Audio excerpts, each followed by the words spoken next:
Welcome to the Math 130 online course. This video will give you a quick orientation to all the pieces you'll need to find on D2L. On the screen here is the D2L course page, and the first thing you'll see are the news items.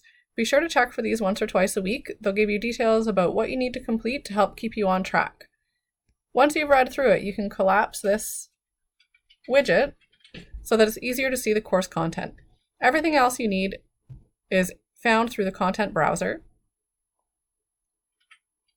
If you look here, you can see the course materials. I encourage you to first go to the course outline and read through it. You should print off a copy as well.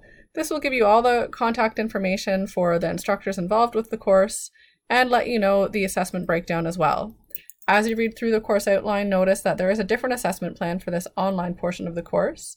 You'll be completing worksheets, D2L quizzes, and 3 tests. The tests are completed, tests 2 and 3 are completed in supervised testing environments. You need some resources for this course. You will need a scientific calculator. You'll need to take this to the test with you. Please note that cell phones, laptops, and other smart devices are not permitted during the supervised tests. There's a textbook for the course available as well. And you'll need to access this course homepage on D2L. You should be checking into this at least 3 times per week. Through the course outline, you can also see the 3 modules that we're covering and the assessments in each, and a detailed assessment plan. As you read through the course outline, please note the policies and procedures, specifically the online course participation, that you should be finding the course items all on D2L, and you need to be checking in there at least 3 times per week to make sure you're keeping up with the course content, and you should be expecting to spend about 3 hours per week on the coursework. This will include watching the videos, doing the practice, and completing quizzes and worksheets. Notice as well that when communicating with your professor will use your Fleming College email account, so be sure to check it a few times a week as well. And when communicating with your professor, please email from this Fleming College email account. Underneath that are the course-specific policies. Please note that we follow the class absence operating procedure for missed tests and assessments. If you miss a test or assessment, you can expect to need to provide documentation. If you know in advance that you won't be available for a scheduled assessment, please get in touch with your professor as soon as possible to discuss the situation. Please read carefully the policy through the link here on academic integrity, and note that the final grades in this course are based on the academic achievement, which corresponds to the assessments outlined. There are no additional assessments offered at the end of the course. After you've read through the course outline in detail, you can go back to the course page. I'm going to go back here to the course materials. And you'll see a couple of items that you'll need. There is an online notes package. This includes all of the notes that you'll go through in the entire course. It's broken down by topic as well, but if you want to print out all the notes at once, they're found here. The easiest way to do this is to download the PDF and then print it off.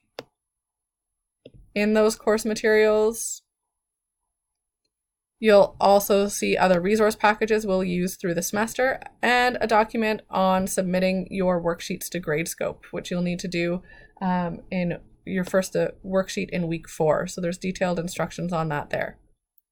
Back at the table of contents, after you've looked through the course materials, you can start to look at Module 1. The first thing to notice is the course schedule that outlines all of the due dates for you, and the tasks that you should be completing in the module. So take a read through that and notice that nothing is due until week 4, so you've lots of time to get used to the course and start completing the material. But in week 4, you need to have completed your D2L quiz for topic 1, as well as the worksheet for topic 1, and the D2L quiz and worksheet for topic 2. And we'll talk about how to access those in a moment. Topic 3 quiz and worksheet will be due in week 5, and details will be posted about the module 1 test, which will be completed in week 6. I encourage you to print off the course schedule and post it somewhere where you'll check it regularly. Before you can see the material in the module, you need to complete the module 1 pre-quiz. This isn't graded, but will give you an idea of the types of questions that you'll be working on in this module. So you can read through the information and instructions, and when you're ready, you can click Start Quiz. Once you start the quiz, it will come up and you can go through, take your time, work through the questions on paper and put your final answers in.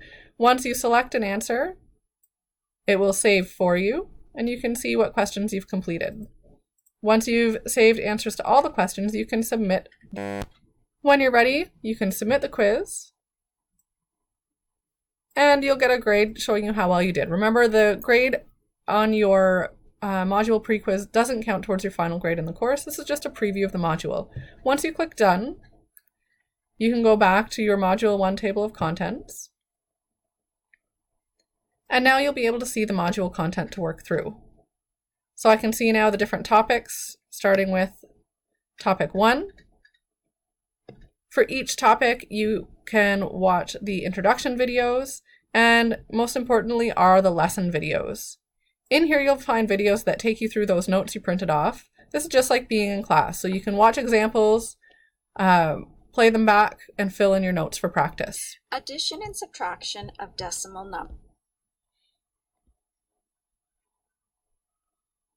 As you work through the lesson videos, make sure to take some notes, do some practice, and then when you're ready, you can work on the topic quiz. So back in Module 1, each topic after you do the lesson videos may have some extra activities for practice. It will give you the textbook practice questions.